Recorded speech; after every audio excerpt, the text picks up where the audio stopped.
کیا آپ کے ترجمۃ القرآن کے علمی و عملی نکات ہر صورت میں مکس ہو جاتے ہیں، یاد کرتے ہیں لیکن پیپر میں سب گڑبڑ ہو جاتا ہے؟ تو آج میں آپ کو 3 ایسے زبردست طریقے بتاؤں گا جن سے آپ علمی و عملی نکات کا 10 نمبر کا یہ سوال ایسے زبردست طریقے سے یاد کریں گے کہ 10/10 نمبر لے سکیں۔ اکثر سٹوڈنٹس کے ساتھ یہ ہوتا ہے کہ سورہ مریم کے نکات سورہ طٰہٰ میں چلے جاتے ہیں اور سورۃ الانبیاء کے سورۃ الحج میں چلے جاتے ہیں۔ اس کی وجہ یہ ہے کہ ہم صرف رٹا لگاتے ہیں، سمجھ نہیں بناتے۔ تو اس لیے میں اپنے ترجمۃ القرآن کی ٹیچنگ کے 5 سالہ ایکسپیرینس کی بنیاد پر آج آپ کو 3 ایسے میتھڈ بتانے والا ہوں جن میں سے اگر آپ کسی کو بھی فالو کر لیں تو ترجمۃ القرآن کے علمی و عملی نکات یاد کرنا آپ کے لیے انتہائی آسان ہو جائے گا۔ ان میں سے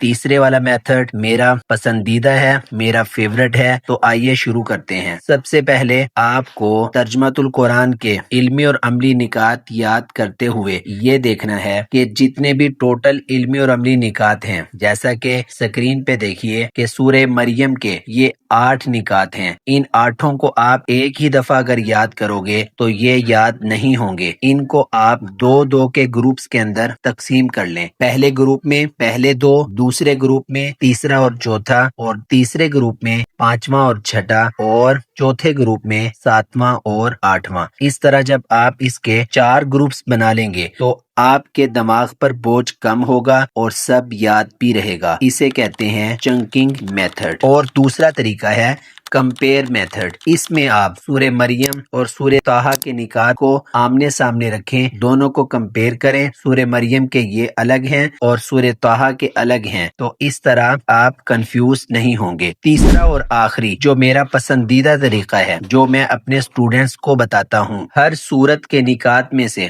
ہر نقطے کا ایک لفظ آپ یاد رکھیں۔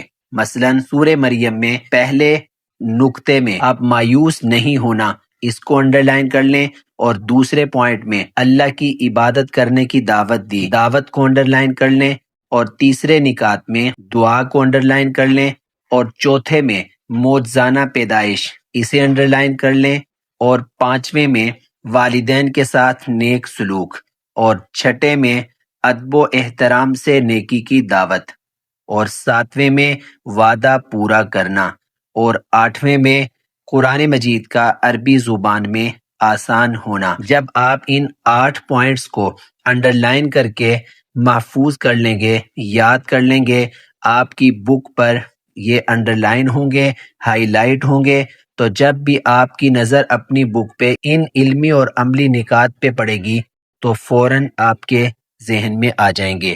یہ کہلاتا ہے کی ورڈ میتھڈ۔ تو یہ کی ورڈ میتھڈ سب سے بہتر ہے۔ تو آپ ان 3 ٹرکس میں سے کسی ایک کا اگر استعمال کر لیں تو انشاءاللہ 10 میں سے 10 نمبر آپ کے ہوں گے۔ یاد رکھیے، رٹا نہیں لگانا، بغیر سمجھ کے یاد نہیں کرنا، یا تو ان کے گروپس بنا لیں، یا پھر صورتوں کو کمپیئر کریں، یا پھر کی ورڈز کو یاد کر لیں۔ انشاءاللہ مجھے امید ہے کہ ترجمۃ القرآن کے ایک ہی لانگ کویسچن کے آنے والے میں یہ والا مسئلہ ہر سٹوڈنٹ کا حل ہو جائے گا۔ اللہ آپ کا حامی و ناصر ہو اور آپ کو مزید کامیابیوں سے نوازے۔